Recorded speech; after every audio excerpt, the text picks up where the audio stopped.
시청자 여러분 안녕하십니까? 천지TV에서 마련한 종교 채널 종교 산책 네 번째 시간입니다. 매주 월요일 오후 3시 천지TV에서 생방송으로 진행하고 있습니다. 저는 진행을 맡은 회원 스님입니다. 오늘은 특별히 부처님 오신 날 특집으로 마련했습니다.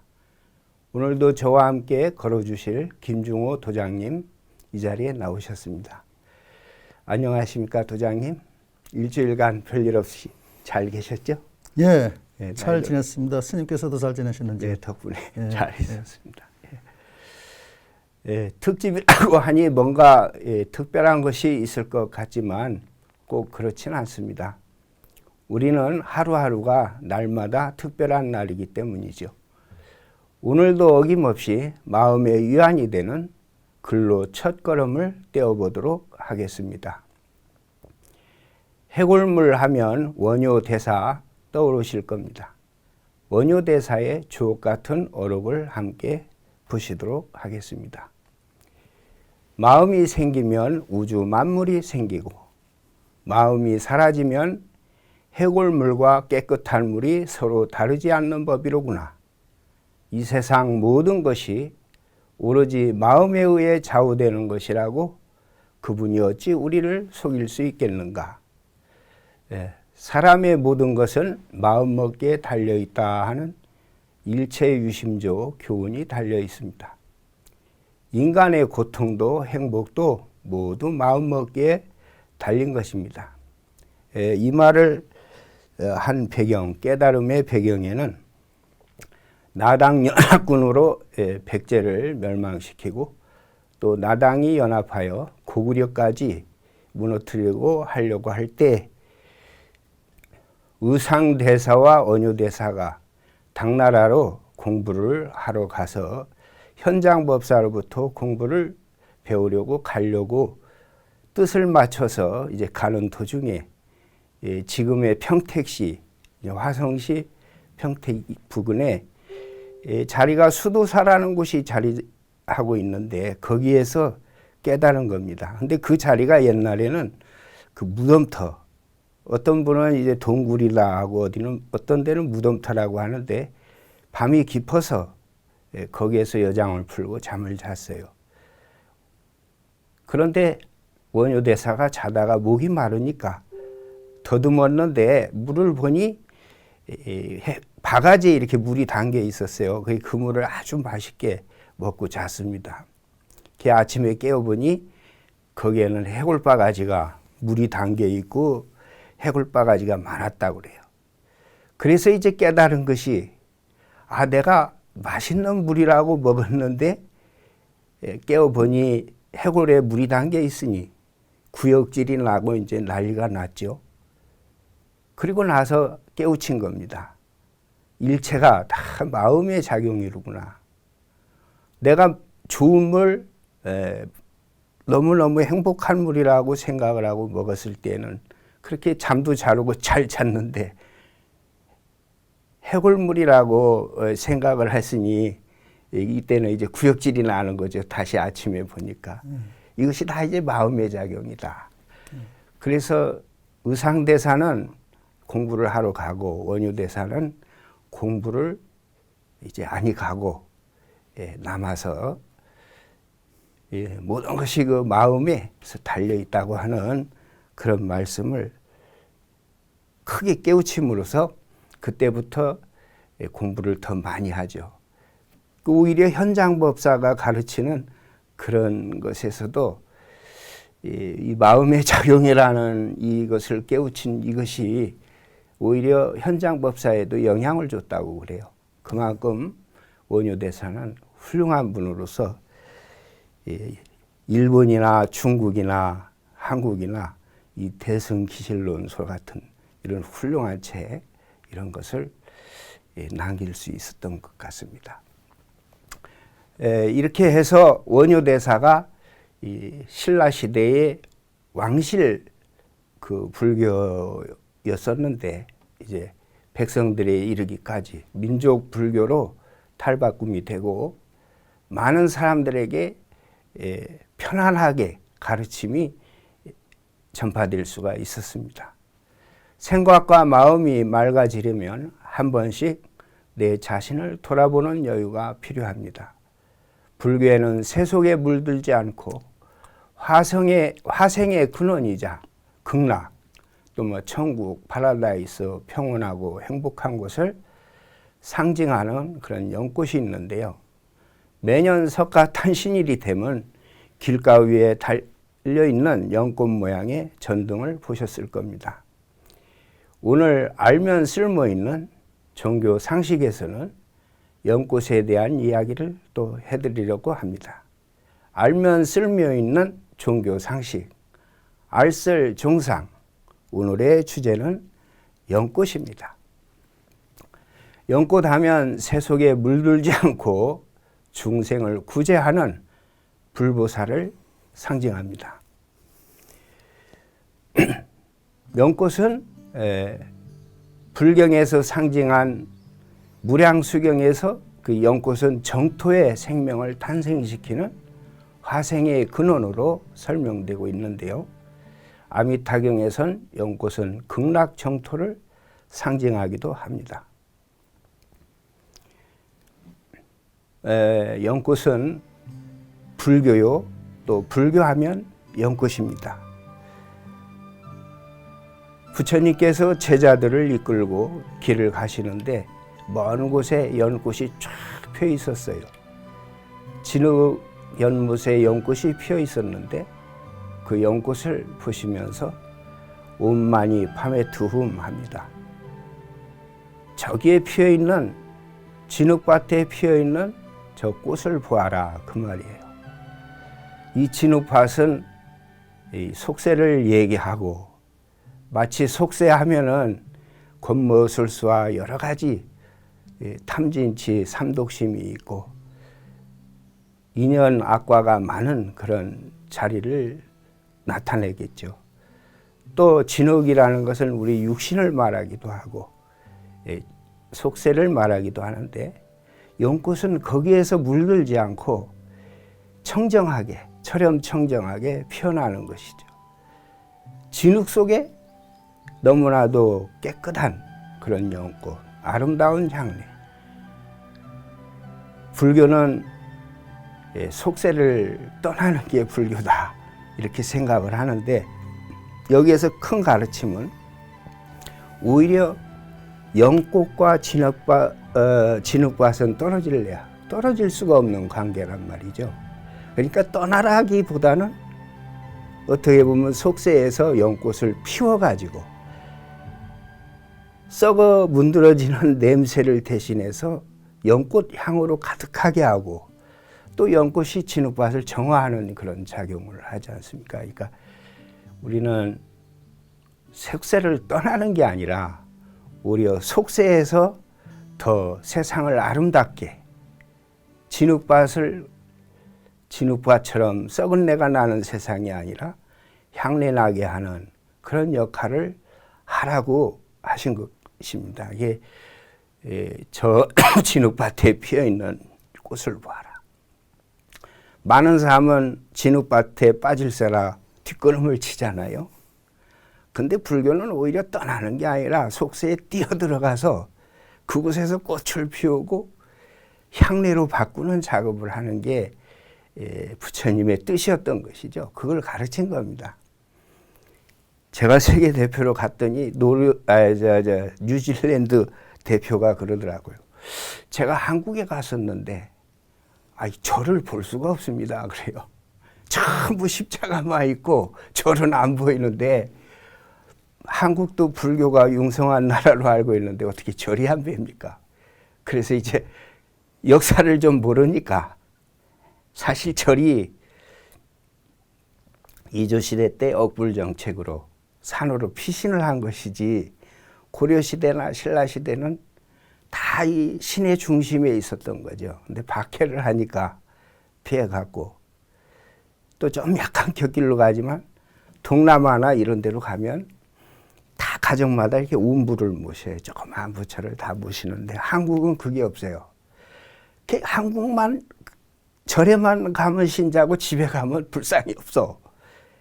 왜 그런가 보니까 그 조선시대 때 억불 정책으로 그 전에 모시던 부처님이 있으면 그걸 모시잖아요. 그러면 호구조사댕이듯이 동네 이장님이나 뭐나 다니면서 불상이 모셔져 있는 데는 전부 부역을 나오게 하는 거예요.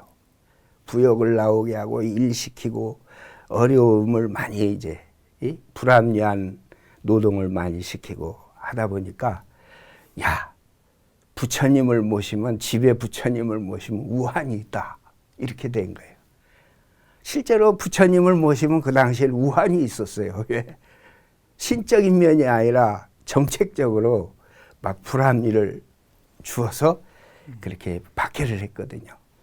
그 이후로 절에서는 집에서는 부처님을 모시면 우환이 생긴다 하는 것이지 실제는 그런 건 아니었거든요. 그러니까 불교는 속세를 떠나는 게라기보다 오히려 내가 견성성불을 해서 속세에서도 더 빛을 발하고 오히려 속세를 맑게 하는 역할을 하라고 가르친 거거든요. 그러니까 이런 어렵고 힘든 세상에 몸과 마음이 부딪히면서 정화하는 가운데 나도 연꽃처럼 꽃을 피워내는 그런 도망만 가지 말고 이제는 불교도 속세에 뛰어들어서 더 빛을 발하는 연꽃이 되어야 되지 않겠나. 진흙처럼 오히려 연꽃이 썩어가는 게 아니라 진흙밭을 리더해가는 그런 불교가 되어야 되는 것을 얘기하고 있습니다. 자, 이제 이어서 타 종교의 길을 이해하기 위해서 준비한 코너 종교 탐방 시간인데요. 오늘도 김종호 도장님 나오셔서 재밌는 종교 문화와 역사에 대해 얘기해 주시겠습니다. 안녕하십니까, 도장님? 예, 반갑습니다. 오늘도 좋은 말씀 부탁드립니다. 예, 감사합니다.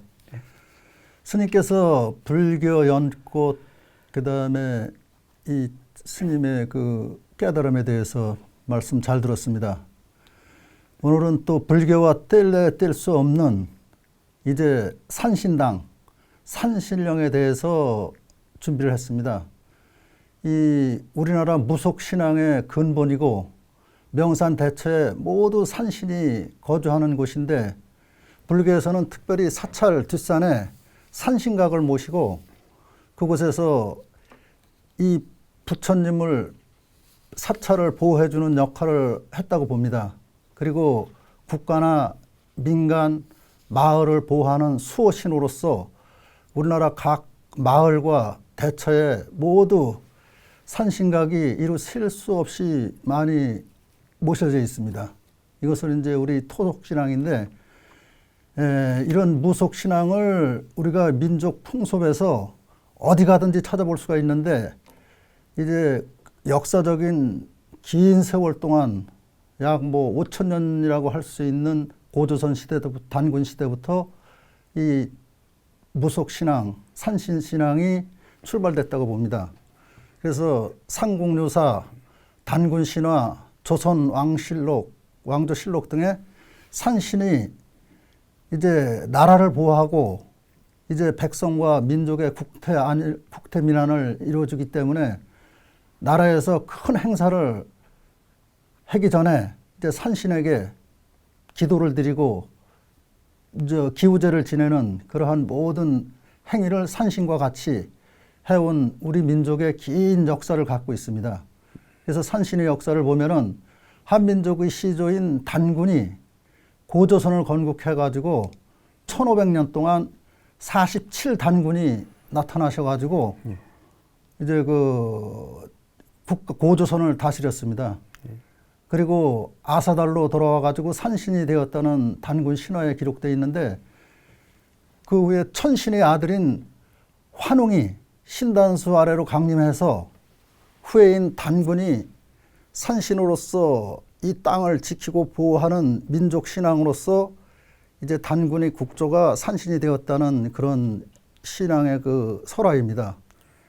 이 모든 우리나라 역사에 긴 세월 동안 함께한 이 산신의 역사가 불교와 또한 우리 민속신앙 유불선이 함께 해온 모든 내용을 이제 우리는 잘 알고 있지만 근래 와가지고 이제 뭐 종교의 어떠한 대립과 갈등과 충돌로 이 산신 신앙이 이제 미개한 신앙으로 이제 취급받게 되었습니다. 그래서 그런 문제가 현실에서는 상당히 안타깝지만은 그래도 2조 500년 동안 태조 이성계 대왕이 목멱산, 지금의 남산이죠, 서울에.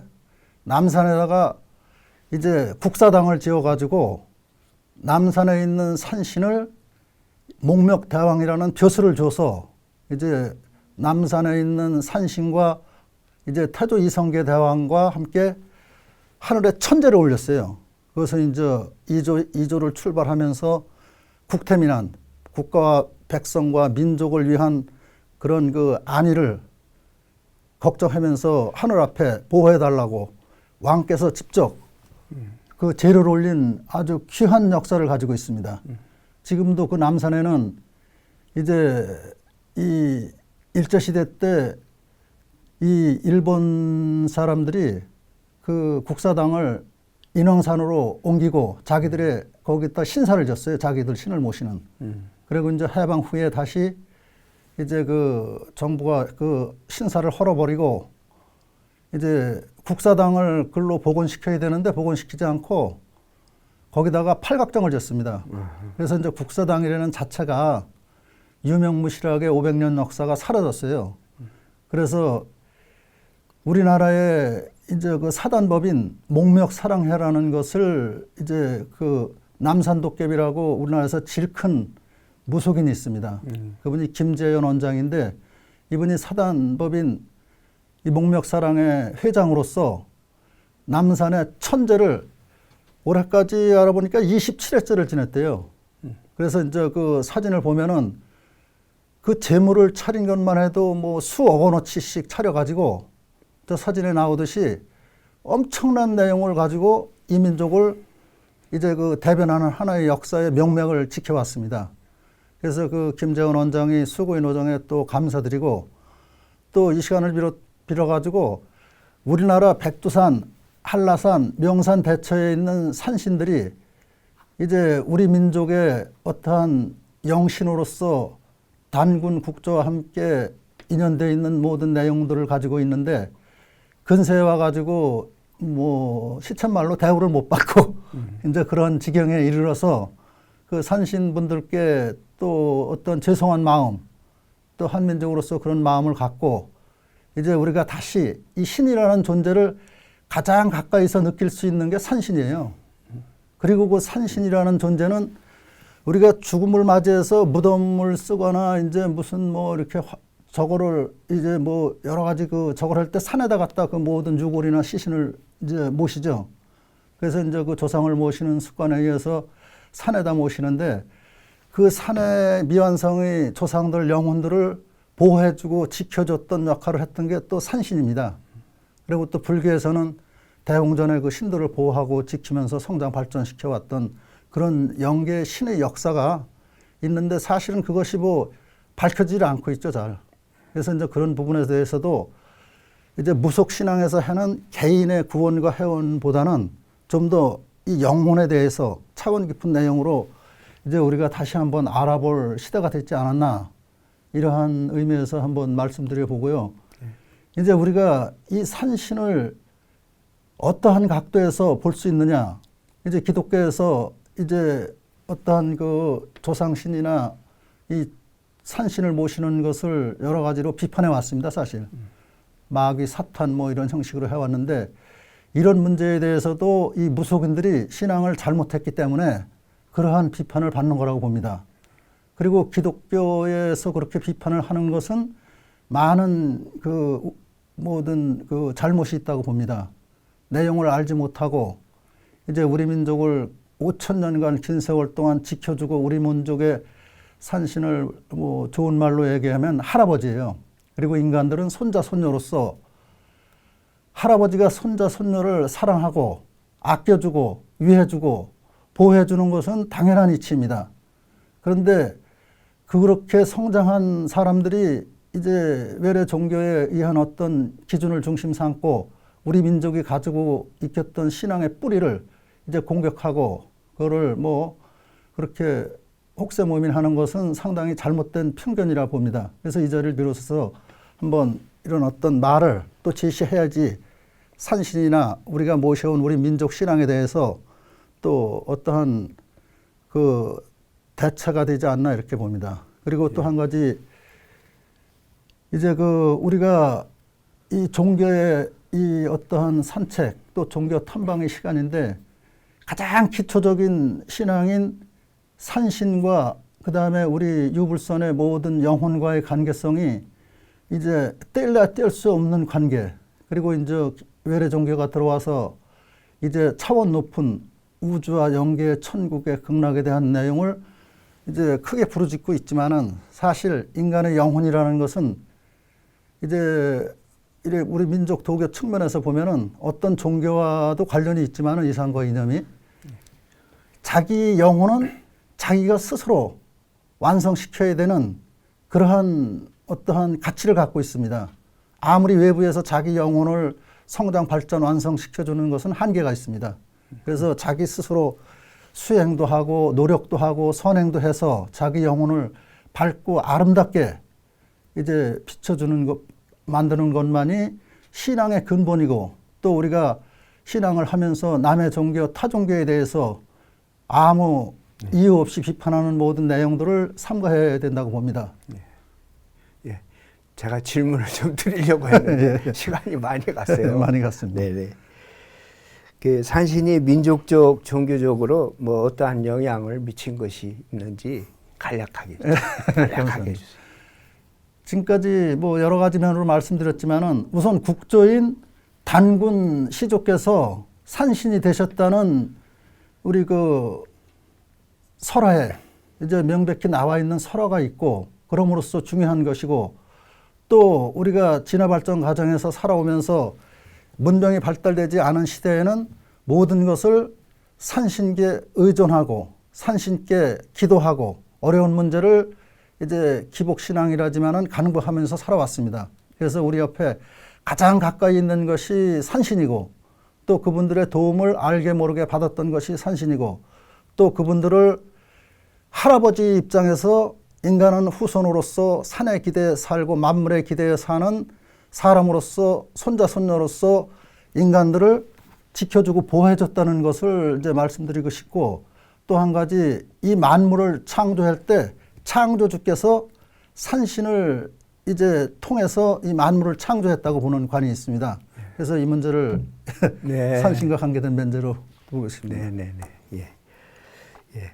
산신 신앙이 불교의 산신각에 대웅전보다 좀 위에다가 이렇게 모시는 경향이 있는데 먼저 계신 분이니까 위한다는 의미가 그렇죠. 있고 산신 신앙이 불교의 용에 대해서 흡수가 된 것 같습니다. 예, 맞습니다. 네네네.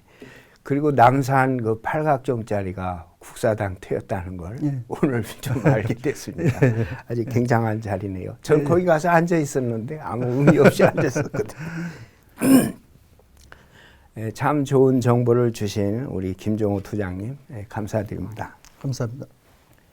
많은 역사 속에 위대하신 분들을 통해 여러 가지 다양한 모습으로 우리나라가 오늘날까지 이어져 오고 있었다는 사실들을 우리 모두가 새겨서 역사를 잊어버리는 후손들이 되지 않을 수 있도록 해야겠습니다. 이제는 종단속의 시간입니다. 오늘은 특별히 부처님 오신 날을 기념으로 종단 소개를 해볼까 합니다. 달력에는 4월 30일이 부처님 오신 날로 되어 있는데 무슨 소리냐 하면 다가오는 5월 30일이 다행히도 윤달이 껴 있었습니다. 코로나도 있고 또 대중들이 불안해하고 있었는데 윤달이 있는 4월 초파일 날로 금년도만 그렇게 행사를 하도록 했습니다. 그래서 돌아오는 오는 이 토요일 날 30일에 부처님 오신 날을 기념하게 된 것입니다. 그동안 종단 속의 코너를 통해 불교의 성장과 전파 과정, 한국의 호국 불교에 대한 이야기를 나누었는데요. 오늘은 석가탄신일 특집으로 불교를 소개하게 되어서 의미가 더 큰 것 같습니다.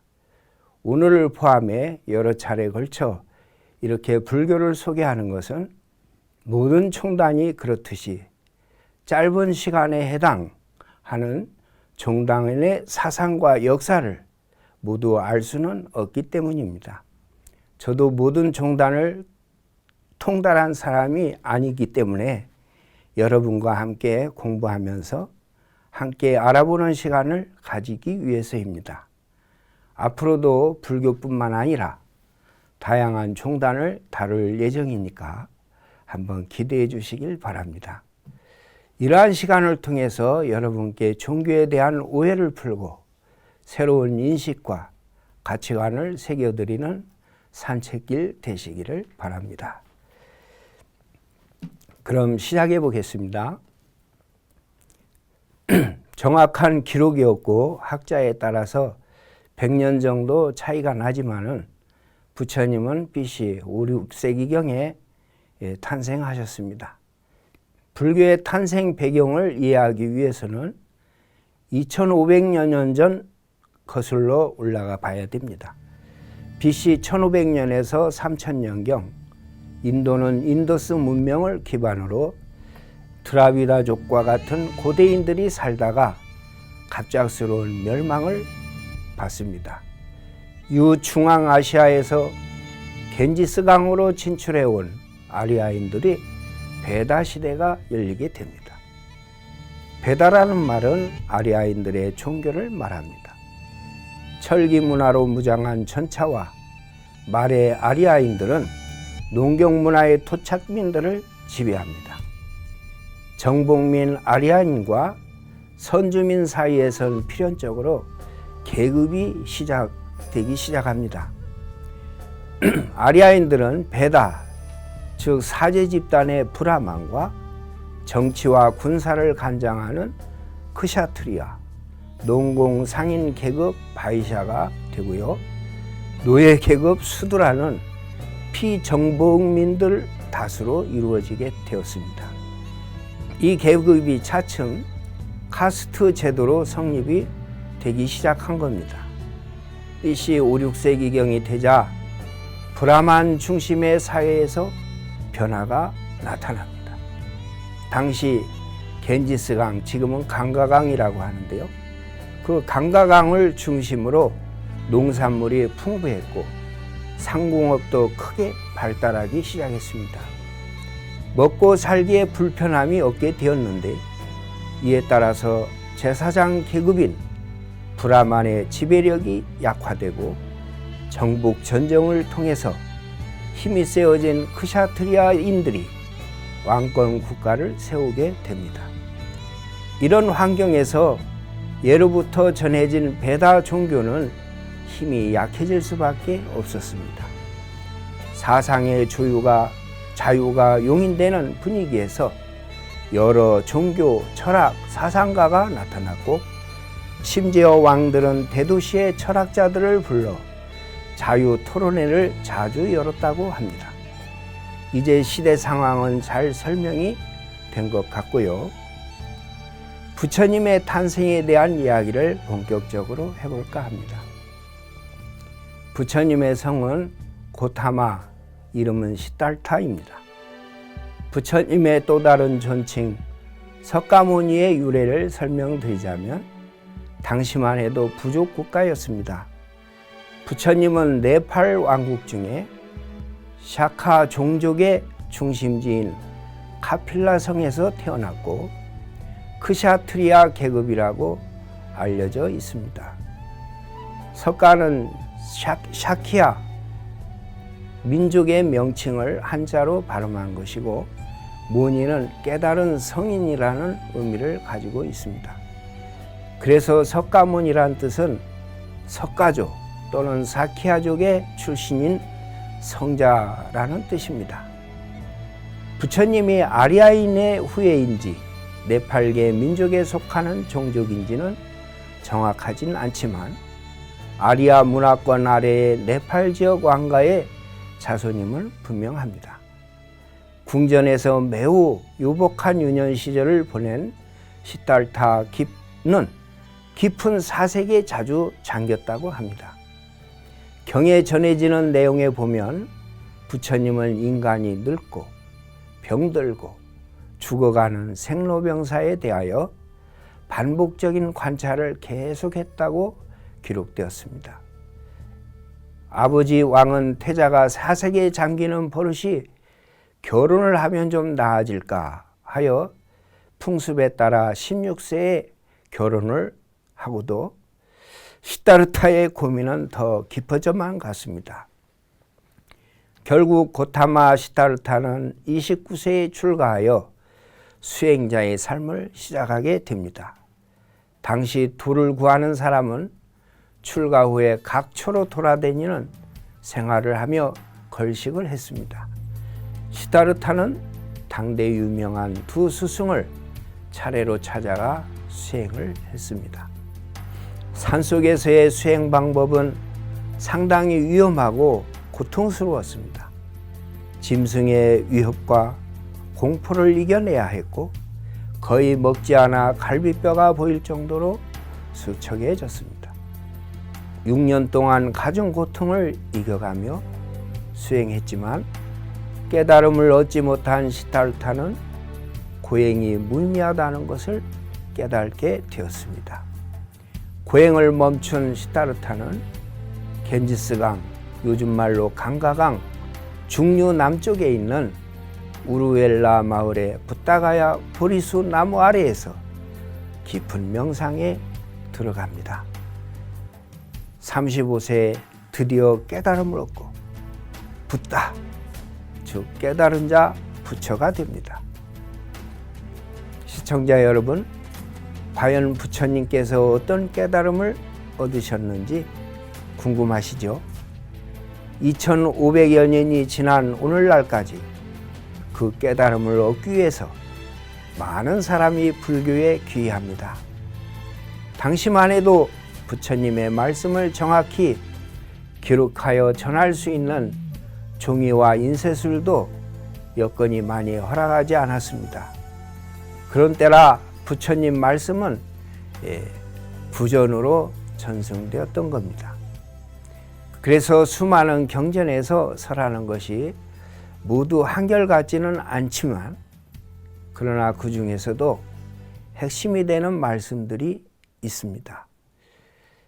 자, 다음 시간에는 오늘 내용과 연결지어서 부처님이 보리스나무 아래에서 얻으신 깨달음이 과연 무엇이었는지 알아보도록 하겠습니다. 자, 이제 이번 시간은 기다리고 기다리던 종교 이슈 시간입니다. 우리 강수경 기자님 자리에 오셨는데요. 편안하시고 잘 지내셨죠? 네, 저는 잘 지냈습니다. 오늘도 좋은 소식 잘 지내셨죠? 부탁합니다. 덕분에 잘. 반갑습니다. 오늘도 종교 이슈들을 들고 이렇게 만나러 나왔는데요. 부처님 오신 날 특집이라 그런지 불교계 소식들이 좀 많습니다. 첫 번째 소식은 신종 코로나 관련해서 종교계 관련 소식입니다. 사상 초유의 사태였죠. 코로나 사태로 4월 30일 부처님 오신 날 봉축 법요식이 이번 달 30일로 연기가 됐었는데요. 이와 함께 같이 연기가 된 게 연등 행사입니다. 연등 행렬 행사이죠. 광화문 근처에서 연등 행사가 항상 청계천으로 이렇게 쭉 가면서 진행이 됐었는데요. 예정대로라면은 지난주 토요일하고 일요일에 진행이 됐어야 맞는데 이번에 코로나 때문에 이태원발 집단 감염이 일어나지 않았습니까? 그 문제 때문에 전격 취소가 되었었습니다. 하지만 30일에는 전국 사찰에서 봉축 법요식이 예정대로 진행될 예정입니다. 정부 당국에서 제안한 방역 지침을 지키면서 이번에 봉축 법요식은 예정대로 진행을 하겠다라는 예정입니다. 그런가 하면은 또 개신교에서도 이번에 31일을 기점으로 해서 예배들을 전면 재개한다라는 이슈입니다. 한국교회 총연합회가 지난주에 발표를 했죠. 오는 31일에 한국교회 예배 회복의 날로 정하고 전국 교회와 함께 캠페인을 전개하겠다라는 계획입니다. 다만 이 캠페인은 이태원발 집단 감염이 있었기 때문에 현재 상황을 고려해서 방역 지침을 지키면서 진행을 하겠다라는 계획인데요. 가이드 책자를 배포를 하고 얘기를 했던 부분들이 뭐가 있냐면은 각 교회가 등록된 교인의 80% 이상을 예배에 참석할 수 있게 하자라고 하는 그런 계획을 권면을 했습니다. 한국교회가 코로나 바이러스 재확산을 염려하지 않은 것은 아닙니다. 하지만 이렇게 예배를 강행을 하는 것은 언제까지 예배를 중단하고 가는 것이 아니라 재확산을 막으면서 그러니까 정부가 생활 방역 지침으로 돌리지 않았습니까? 생활 방역 지침을 지키면서 현장 예배 중심으로 가겠다라는 의지를 보이는 향후의 방향 제시격이라는 평가입니다. 마침 31일은 또 한국 교회에도 중요한 날이기도 하거든요. 네, 오순절이라고 혹시 들어보셨나요? 예, 오순절은 예수 그리스도가 부활 승천 후에 50일이 지난 후에 성도들에게 그 성령을 내려보낸 그 날을 가리켜서 오순절이라고 하는데 한국 교회는 이 날을 중요하게 여겨서 절기로 지키고 있습니다. 예, 그래서 앞으로 이제 30일이 지나가고 6월 달부터는 종교계가 좀 더 활발하게 무언가 진행을 할 것 같다라는 전망입니다. 그리고 두 번째 소식입니다. 두 번째 소식은 좀 훈훈한 소식인데요. 베트남 전쟁에 참전을 했다가 부상을 입은 스님이었죠. 올해 70세가 되셨는데요. 30억 원을 장학사업에 기부해 눈길을 끌고 있습니다. 이 스님은 50년간 모아온 상의연금을 포함해서 자기 재산을 털어서 이렇게 기부를 한 것입니다. 주인공은 강원도 영월군에 있는 법흥사주지 삼보 스님입니다. 이 삼보 스님은 탄어 스님을 은사로 16세 때에 출가를 했고요. 월정사에서 출가를 했는데 이 삼보 스님은 탄어 스님의 유지를 잇고 있는 월정사에 이 30억 원을 기부를 했고요. 이 월정사는 이 재정으로 탄어 장학회를 세울 예정이라고 합니다. 스님이 기부한 30억 원 중에서는 이 스님이 1970년에 베트남 전쟁 때에 해병대원으로 참여를 했다가 지뢰를 밟아서 발 뒤꿈치를 다치게 되거든요. 이제 큰 부상 때문에 1년여 동안 군병원에서 치료를 받다가 전역을 하게 됐고 그 이후부터 상위연금을 계속 받게 되었는데 이 상위연금을 50년간 매달 받아서 50년간 받은 것을 한 푼도 쓰지 않고 다 모아가지고 이제 좀 사비를 더 보태서 30억 원을 만들어서 기증을 한 겁니다. 네. 그래서 이 돈을 기부를 하면서 삼보 스님이 하신 말씀도 또 화제가 되었습니다. 무엇이라고 말씀하셨냐면요. 스님은 스님들이야 홀로 살다가 빈손으로 돌아가는데 돈이 무슨 소용이 있겠는가. 이번에 코로나 바이러스 감염증으로 어려움을 겪는 학생들이 많다. 또 공부는 하고 싶은데 경제적으로 어려워서 공부를 하지 못하는 친구들을 위해서 이 기부금이 사용되면 좋겠다라는 뜻을 밝히면서 기부를 했다고 합니다. 예, 마지막 소식은 논란이 좀 있는 내용입니다. 최근에 정의기억연대 쉼터 논란이 계속되고 있죠. 이와 관련해서 사회복지법인인 대한불교조계종 나눔의 집의 후원금도 논란이 되고 있습니다. 나눔의 집은 일본군 위안부 피해자 할머니들을 위하여서 설립이 된 법인인데요.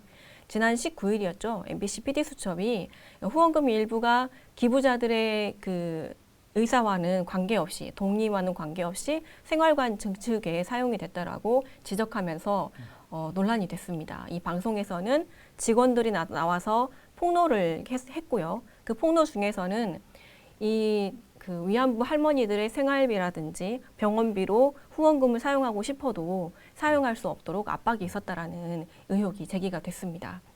또 이날 방송에서는 방송인이죠. 그 유재석 씨와 김성령 씨 그리고 김동완 씨 등이 기부를 하면서 이곳에 이 기부금을 써달라고 얘기한 내용이 있습니다. 특히 유재석 씨 같은 경우에는 그 일본군 위안부 인권센터를 짓는데 이 기부금을 사용해 달라고 하면서 기부를 했는데요.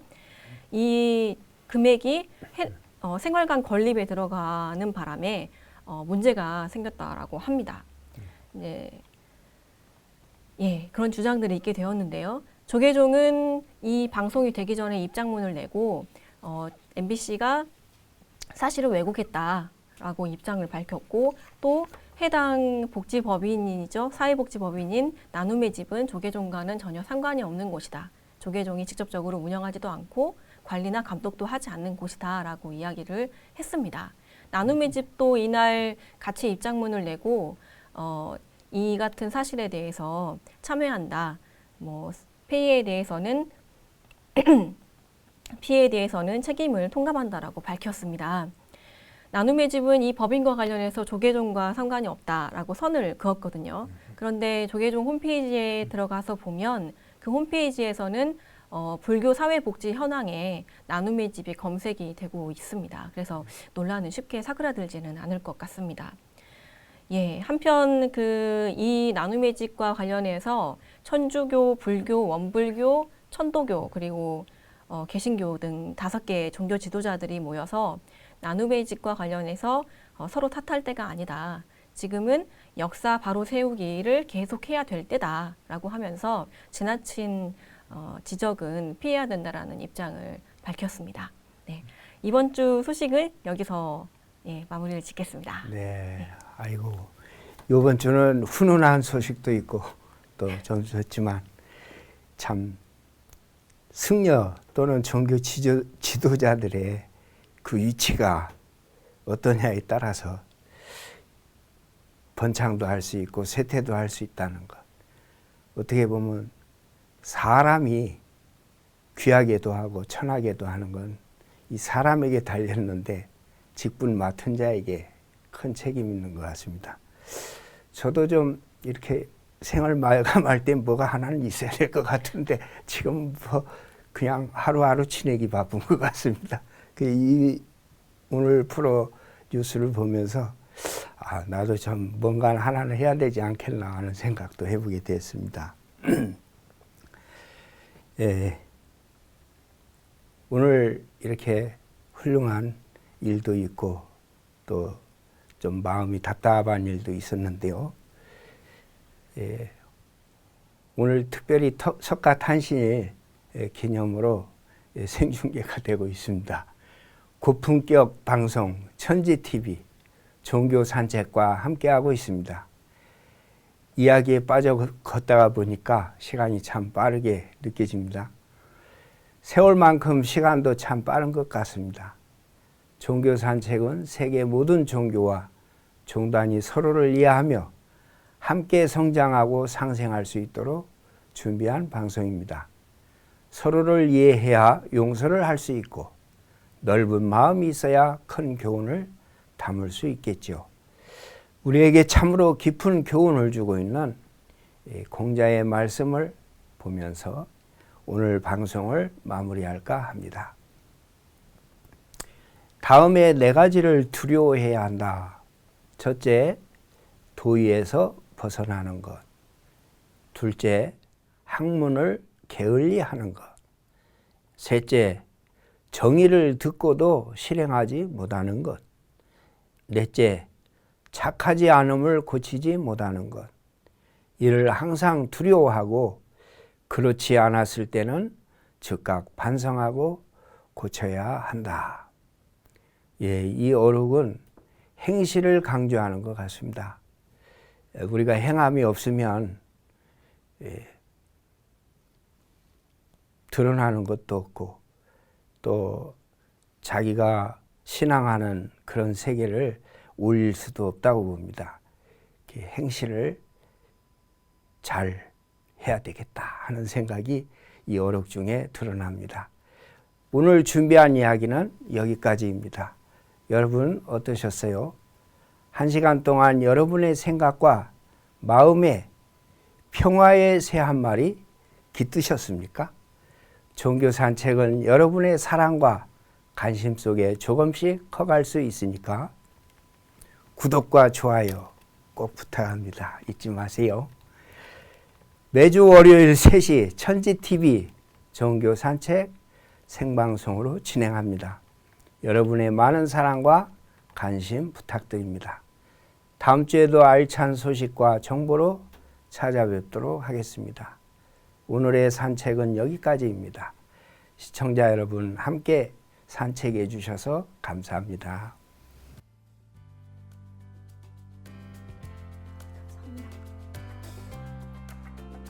오늘 제가 좀 버벅댔어요.